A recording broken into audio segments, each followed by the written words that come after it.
നമസ്കാരം. നിലമ്പൂർ ഉപതെരഞ്ഞെടുപ്പിൽ ആര്യാടൻ ഷൗക്കത്തിനെ കോൺഗ്രസ് സ്ഥാനാർത്ഥിയായി പ്രഖ്യാപിച്ചതോടെ അൻവർ വീണ്ടും മുടക്കമായി രംഗത്ത്. ഇപ്പോൾ താൻ പ്രചരണത്തിന് പോകുന്നില്ലെന്നാണ് അൻവർ മാധ്യമങ്ങളോട് പറഞ്ഞത്. 2 ദിവസം കാത്തിരിക്കുമെന്നാണ് അൻവർ വ്യക്തമാക്കിയത്.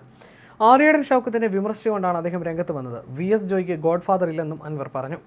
സ്ഥാനാർത്ഥി നിർണയത്തോടെ മലയോര ജനത തഴയപ്പെട്ടുവെന്നും അൻവർ പറഞ്ഞു. പരമാവധി വോട്ട് പിടിക്കാൻ കഴിയുന്ന സ്ഥാനാർത്ഥിയെ നിർത്തണം എന്നായിരുന്നു താൻ ആവശ്യപ്പെട്ടത്.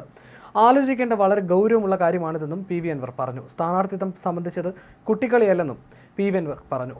VS ജോയിയെ പരിഗണിക്കാൻ കഴിയുമെങ്കിൽ പരിഗണിക്കണം എന്നായിരുന്നു താൻ ആവശ്യപ്പെട്ടത്. VS ജോയി തൻ്റെ പെങ്ങളുടെ മകനൊന്നുമല്ല, അദ്ദേഹം കുടിയേറ്റ കർഷകനാണ്.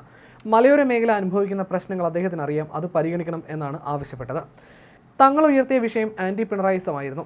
അത് പറഞ്ഞാണ് താൻ LDFിൽ നിന്ന് പുറത്തിറങ്ങിയത്. ആര്യാടൻ ഷൗക്കത്ത് പിണറായി വിജയനെതിരെ 2 വർഷത്തിനുള്ളിൽ ഫേസ്ബുക്ക് പോസ്റ്റ് പോലും ഇട്ടിട്ടില്ലെന്നും അൻവർ പറഞ്ഞു. അൻവറിന്റെ താല്പര്യത്തെ മറികടന്നാണ് കോൺഗ്രസ് ആര്യാടൻ ഷൗക്കത്തിനെ സ്ഥാനാർത്ഥിയെ തീരുമാനിച്ചത്. ഇതോടെ അൻവർ നിലമ്പൂരിൽ മത്സരിച്ചേക്കുമെന്നും റിപ്പോർട്ടുകൾ പുറത്തു വരുന്നുണ്ട്. എന്നാൽ 2 ദിവസം കാത്തിരിക്കാനാണ് അൻവർ പറയുന്നത്. CPM സ്വതന്ത്ര സ്ഥാനാർത്ഥിയാകാനടക്കം ശ്രമിച്ച ആര്യാടൻ ഷൗക്കത്തിന് നിലമ്പൂരിലെ ജനങ്ങൾക്ക് താല്പര്യമില്ലെന്നും ഗോഡ്ഫാദർ ഇല്ലാത്തതിനാൽ കോൺഗ്രസിൽ VS ജോയി തഴയപ്പെട്ടുവെന്നും PV അൻവർ കുറ്റപ്പെടുത്തുന്നു. നിലമ്പൂരിൽ CPM സ്വതന്ത്ര സ്ഥാനാർത്ഥിയാകാൻ ആര്യാടൻ ഷൗക്കത്ത് ശ്രമിച്ചെന്ന ഗുരുതര ആരോപണവും അൻവർ ഉയർത്തി. ആര്യാടൻ ഷൗക്കത്തിനെ സ്വതന്ത്ര സ്ഥാനാർത്ഥിയായി അംഗീകരിക്കാനാകില്ലെന്ന് CPM പ്രാദേശിക ഘടകങ്ങൾ തീരുമാനമെടുത്തതോടെ അതില്ലാതെയായെന്നാണ് അൻവർ വാർത്താ സമ്മേളനത്തിൽ ആരോപിച്ചത്. പാർട്ടി നേതൃത്വമായി കൂടിയാലോചിച്ചതിനു ശേഷം മാത്രമേ TMC മത്സരിക്കണമോ എന്ന കാര്യത്തിൽ തീരുമാനമാവുകയുള്ളൂ. കോൺഗ്രസ് തന്റെ ആവശ്യങ്ങൾ പരിഗണിക്കാത്തതിൽ അതൃപ്തി പ്രകടിപ്പിച്ചിട്ട് എന്താണ് കാര്യമെന്ന ചോദ്യവും അൻവർ ഉയർത്തി. ഈയൊരു ഘട്ടത്തിൽ പെട്ടെന്ന് മുന്നണി പ്രവേശനം വേണമെന്ന് പറഞ്ഞ് തിരക്ക് കൂട്ടേണ്ടതില്ല, താൻ അതിന് സമ്മർദ്ദം ചെലുത്തിയിട്ടില്ലെന്നും അൻവർ പറഞ്ഞു. ആര്യാടൻ ഷൗക്കത്തിനെ പ്രഖ്യാപിച്ച തീരുമാനം തീർത്തും കോൺഗ്രസിൻ്റെതാണ്. UDF നേതൃത്വത്തിന്റെ തീരുമാനം ഇതായിരുന്നെന്ന് കരുതുന്നില്ല. ഷൗക്കത്തിന് വിജയ സാധ്യത കുറവാണെന്നും ഇതിനെക്കുറിച്ച് കൂടുതൽ പഠിച്ച ശേഷം ബാക്കി കാര്യങ്ങൾ പറയാമെന്നും അൻവർ പറഞ്ഞു. നിലമ്പൂരിലെയും മലയോര മേഖലയിലെയും സാഹചര്യം ഉന്നയിക്കാൻ കഴിയുന്ന വ്യക്തി എന്ന നിലയിലാണ് അവരുടെ പ്രശ്നങ്ങൾ അറിയുന്ന ആളെന്ന നിലയിൽ VS ജോയിയെ സ്ഥാനാർത്ഥിയാക്കണമെന്ന് UDFിനോട് ആവശ്യപ്പെട്ടത്. ക്രിസ്ത്യൻ കമ്മ്യൂണിറ്റിയിൽ നിന്നും ഒരു പ്രതിനിധി ഈ മണ്ഡലത്തിൽ നിന്നും ഈ അടുത്തുണ്ടായിട്ടില്ല.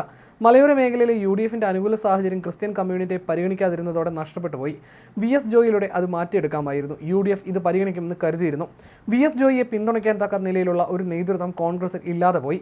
ജോയിക്ക് ഗോഡ്ഫാദർ ഇല്ലാതെ പോയി. ജോയിയെ മാറ്റി നിർത്തുന്നതിലൂടെ മലയോര കർഷകരെ മാറ്റി നിർത്തുകയാണ്.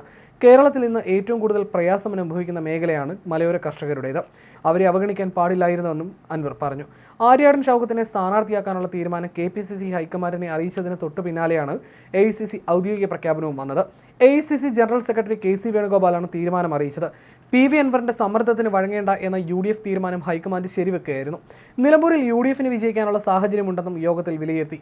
മണ്ഡലത്തിൽ ആര്യാടൻ ഷൗക്കത്തിന് വിജയസാധ്യതയില്ലെന്നും DCC അധ്യക്ഷൻ VS ജോയി സ്ഥാനാർത്ഥിയാവട്ടെ എന്നുമായിരുന്നു അൻവറിന്റെ നിലപാട്. എന്നാൽ ഈ അഭിപ്രായം മറികടന്ന് കോൺഗ്രസ് ചർച്ചയിലൂടെ ഷൗക്കത്ത് എന്ന ഒറ്റ പേരിലേക്ക് എത്തി. അതേസമയം അൻവറിന്റെ ആത്യന്തികമായ ലക്ഷ്യം UDF പ്രവേശനമാണെന്നിരിക്കെ അൻവറിന്റെ ഹിതമനുസരിച്ച് UDF സ്ഥാനാർത്ഥി നിർണയം സംഭവിക്കാത്ത സാഹചര്യത്തിൽ ഇതൊരു സമ്മർദ്ദ തന്ത്രമായി ഉപയോഗപ്പെടുത്തി UDF പ്രവേശനം നേടാൻ അൻവർ ശ്രമിച്ചു. ഈ നീക്കം പാളുകയാണ് ഉണ്ടായത്. അൻവറിന്റെ ഈ പ്രതികരണത്തിന് പിന്നാലെയാണ് കോൺഗ്രസ് തിങ്കളാഴ്ച ഉച്ചകഴിഞ്ഞ് കളമശ്ശേരിയിൽ ഹോട്ടലിൽ നിർണായക യോഗം ചേർന്നത്. KPCC പ്രസിഡന്റ് സണ്ണി ജോസഫ്, പ്രതിപക്ഷ നേതാവ് VD സതീശൻ ഉൾപ്പെടെയുള്ളവർ യോഗത്തിന് നേതൃത്വം നൽകി. ചർച്ചയിൽ അൻവറിന് വഴങ്ങേണ്ടതില്ലെന്നും ഷൗക്കത്ത് എന്ന ഒറ്റപ്പേര് ഹൈക്കമാൻഡിന് കൈമാറാമെന്നും പാർട്ടി നിലപാടെടുത്തു. തുടർന്ന് ഹൈക്കമാൻഡ് ഷൗക്കത്തിനെ സ്ഥാനാർത്ഥിയായി പ്രഖ്യാപിക്കുകയായിരുന്നു.